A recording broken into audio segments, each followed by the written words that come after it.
Jiggy Jaguar. Join us next week here on the network. Yes, indeed. And next week, we are going to be joined in studio by Earth to Matilda. They are fantastic. They're going to play our Concerts for a Cause event on Friday here in Hutchinson, Kansas. Should be a good show. Also next week on the broadcast, hopefully, the return of Labette Larry. I called him. He wasn't there. He'll send me an email later and complain. That's fine. We've also got some other things coming up next week. But Earth Matilda will be in studio.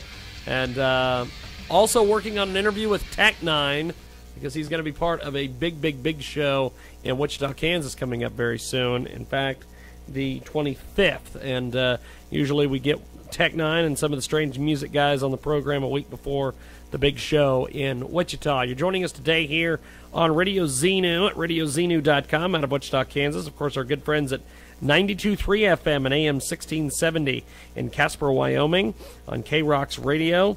KFRK out there in Denver, Colorado as well. And, of course, SRN, the Spirit of South York at 148.ca in Canada. And, of course, 50 more stations. The iHeartRadio app as well. We just got on iHeartRadio. And our good friends at AMFM247.com.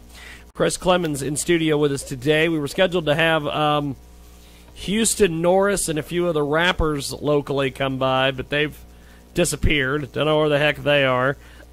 Yesterday we had Olasa in studio. We also had Adam Capps, and that was very entertaining. And we'll get those interviews up on kjagradio.com and the.me, of course, the mic, and some of our other stations are going to be carrying some of those interviews as well this week.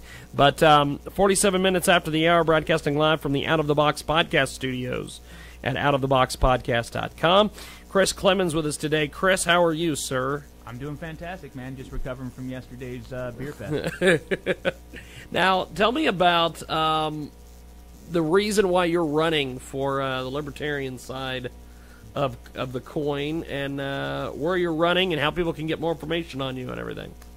Yeah, so, like I was kind of saying earlier on in the program, I've got this big part of me that wants to try and do something for my fellow man. That's kind of why I became a teacher. And, yeah. As I was getting into politics, I really, I used to be a registered Republican. And then, I realized that I used to be a registered Republican, too. There's a lot of us, right? There's a lot of... Yes. They're like I said earlier, they're hemorrhaging people right now. And then because I couldn't stand their social agenda, they just wanted to push this religious kind of agenda on everybody in the country. And yep. Not that I'm not a religious person myself, or at least a spiritual person myself, yeah. But I found that there was a fundamental wrong to try and do. I mean, obviously, we have the freedom to practice whichever religion we want, not just the Christian variety that happens to be popular in the country at the time. So, because the Republican Party kind of lost me on that, I was like, well, what are my other options? And for a minute, I was playing with the idea of becoming a Democrat, and I kind of registered as a Democrat because I didn't, I was young, I didn't know what the heck was going on, and then I realized, after the whole Hope and Change debacle, that those folks clearly had no commonalities with me other than a certain part of their social agenda. So I started to do the research, and I started looking up, the Green Party and the Libertarian Party, and I don't think there's a better party that fits not just myself, but the majority of people in Kansas than the Libertarian Party. Because, Kansans, like it or hate it, we're the type of people who just kind of want to do work, go to work, have a hard day's work, go home, and enjoy our time with our families and our neighbors, and leave everyone else the heck alone. And that's really, when it comes down to it, at the end of the day, what the Libertarian Party is about. Make your own opportunities by working hard, and leave everyone else alone to do what they want to do, right? That's kind of what it's all about. So that's really what got me into libertarianism. You know, obviously we're fiscally conservative, but we're fiscally conservative because we understand that that's a responsible way to run the country. We don't want all these extra powers to the government because that becomes an oppressive system. I mean, every power we give the federal government is an oppressive force upon the populace. Yep. So, you know, that's really, I mean, what got me into the party. Now, I'm running in Kansas's 2nd district, which is humongous. I'm basically, my district touches the border of Nebraska, the border of Missouri, and even touches the top part of Oklahoma. So I've got a humongous district. Yeah. But you know, I wanted was that one of those districts that they redid? Restructure it. All they did, really, from what I could tell on the map, and by the way, trying to find that map is incredibly difficult. Really, there's 2 places you can go, and one of them happens to be Len Jenkins' website, which I think is kind of ridiculous. But the ones that you'll find on Wikipedia and stuff right now, or all your political sites, is the original one, the one before the actual map is now. And what they really did was they just took out Manhattan. And I don't really understand that, other than where did Manhattan? What was the? Where did they get put into? I think they're in the 1st district, but don't. I think Huell's Camp is their representative, but don't quote me on that one. Again, with the redistricting and everything else, it's especially because that information is not very well published. It's kind of hard to know. But anyways, I just don't think that they were comfortable having 4 colleges, major colleges, in one district. I think is really what happened. K-State, Pitt State, Washburn, and KU were all at one time the 2nd district. So wow. Anyways, you know, my heart is definitely lies in the 2nd district. Most of everybody I've ever known in my life either lives in Leavenworth County, so Leavenworth, Lansing, Easton, and Atchison, those cities mostly. Yep. Or they live in Lawrence, they live in Topeka, or they live in Manhattan, or I have a handful of friends kind of all over the 2nd district. So that I wanted to make sure that my family and my friends and the people in this area that I grew up in, that I love so much, had an actual voice in Congress and not just some corporate shill out there kind of supporting the insurance and the big banks and the oil and gas companies. So at the end of the day, I mean, it's a huge district, and it makes it a lot tougher, especially because I'm not one who likes to fly. I have to drive everywhere. It makes it tough getting around and meeting everybody and kind of getting the word out there, but to me, it's a worthy goal. So, well, you've done a heck of a lot. You've got a lot of people that are behind you. When you're going out and you're meeting some of these folks and you're talking to them, what are some of the different concerns that they have? Obviously, the biggest concern that we see right now, I mean, we're in the middle of a depression. You know, we can say that there's been economic recovery, but there hasn't. Most of what we're seeing with the job statistics is that people are just dropping out of looking for work. And, you know, this 7% unemployment number is ridiculous. About half of the country is not working right now in some form or other. Or the people who are working have a part-time job or what have you. There's just no work out there, and people are definitely concerned. They're concerned about the future. They're concerned about our budget, which, even though percent GDP isn't increasing, it's still increasing to astronomical levels. And that really happens to be number one, is just our economy and our job market. And, you know, there's other ones out there. I mean, people are definitely now with the Edward Snowden stuff, people are very concerned about the size and scope of these constitutional violations.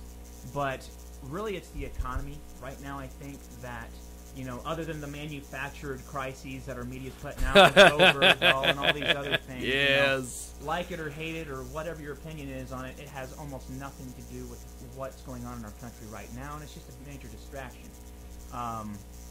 So, I mean, other than those random things, or like the Clive and Bundy thing, you know, people will bring that up, but that's not an issue for them. They're just kind of like, what do you think about this? Like, so, you know, I think the other thing, especially as I continue my march out west and I start getting into the more rural areas, agriculture is a big one. And my agricultural policy is pretty simple. And a lot of people at first, when they hear it, they're like, oh, you don't support farmers. But the actual farmers understand what the heck I'm talking about. We have this issue where we're putting subsidies on things like corn and soy in Kansas. Uh-huh. And these subsidies aren't going to the small family farm. Like, you know, my great-granddad's farm wouldn't have been covered under any of these farm subsidies. Really? It's really for these big kind of corporate farms. That's really who's benefiting from it. You have to have several hundred acres to 1,000 acres, something of that before you qualify. I can't remember the exact number. Yeah. And then on top of that, you know, with these corn subsidies and soy subsidies and cotton subsidies, what they're doing is they're encouraging farmers and farm corporations to plant the same plant in the same field year after year after year. And, you know, the old family farms understand that you don't do that. But the corporate farms don't really necessarily care because they're getting all this money from both the federal government and off of their product selling it, right? And Yep. in Kansas, we have to understand that our climate is not conducive to growing corn, which is why when you come out, when you head out to western Kansas, the cornfields have those giant field, not irrigators, but the giant holes that are sucking water out of the ground. Oh, and, yeah. Yeah. Well, we're a dry climate. Western Kansas specifically is a very dry and hot climate. And it doesn't necessarily support corn very well unless you're able to suck a ton of water out of the aquifer Yep. and spray it onto your field. And the issue with that right now is that obviously our Ocala aquifer is running dry, and we may have 50 years left on that aquifer. After that, western Kansas is desert again. So we are Holy crap. we are right now being very irresponsible with our farming practices because of these subsidies. And it's not just the water that's becoming an issue, but it's also our soil. Yep. If you go out and you look at a lot of these fields that have been growing corn over and over and over, what we're seeing is that the soil has been robbed of most of its micronutrients. A lot of the irons and stuff that are in the soil are getting sucked out because corn is a very resource-heavy crop. It sucks a lot of nutrients out. Yeah. And what we've been able to do with modern fertilizers is put your nitrogen, your potassium, your phosphorus back in, but all those other nutrients that make a really healthy soil aren't getting put back in there. Oh, So, really? Yeah, so what we're seeing is not only are we seeing our water resources being used way too quickly, but we're seeing the soil quality tank, essentially. We're seeing more fallow fields, essentially. Yeah. And we're seeing a re-desertification out west. And a lot of people might not know this. Being a geology graduate, at one point in time, the entire western half of our state and into Colorado and down into Oklahoma and up into Nebraska was a desert. It was actually the Great Holy American crap. Desert. Yeah. And I did not know that. yeah, so we're actually returning. Actually, if you go up into Nebraska, Wow. you go down a few feet in the soil, and there's sand underneath the soil, right? And if you go up to Colorado, there's these giant sand dunes that are pushed up. It's Sand Dune National Park in Colorado that are pushed up to the side of the mountains that are basically left remnants of that desert. So we are moving into an era in our country's future where Kansas and Nebraska and Texas has been in incredible drought lately. Yeah. Where we're going to see a re-desertification of that entire area, and that's going to be incredibly detrimental to our agriculture, to our population, Holy food prices, all that smokes. stuff. So, my policy or what I would like to push for in Washington when it comes to agriculture is to get rid of these farm subsidies, because in all honesty, if it's not economical to grow it, why are you growing it in the first place? Yeah. But then to You're right. legalize hemp And I wanna make so for most people know this nowadays, but there's still people who don't. Oh yeah. Hemp is not psychoactive, so you can't smoke it and get high. As a matter of fact, you can smoke it all you want. You'll die of smoke inhalation before you ever get high on hemp. There's no THC in it. But Okay. in terms of hemp as a product, you know, just like wheat is in Kansas, which used to be our crop for the area because it doesn't require a ton of water, et cetera, hemp can also come in there and fill in the gap that's left behind from when corn and soy finally leave again. And the great thing about hemp is it's not very water intensive. It can grow in dry, arid conditions. I mean, they call it weed for a reason. It grows like a weed.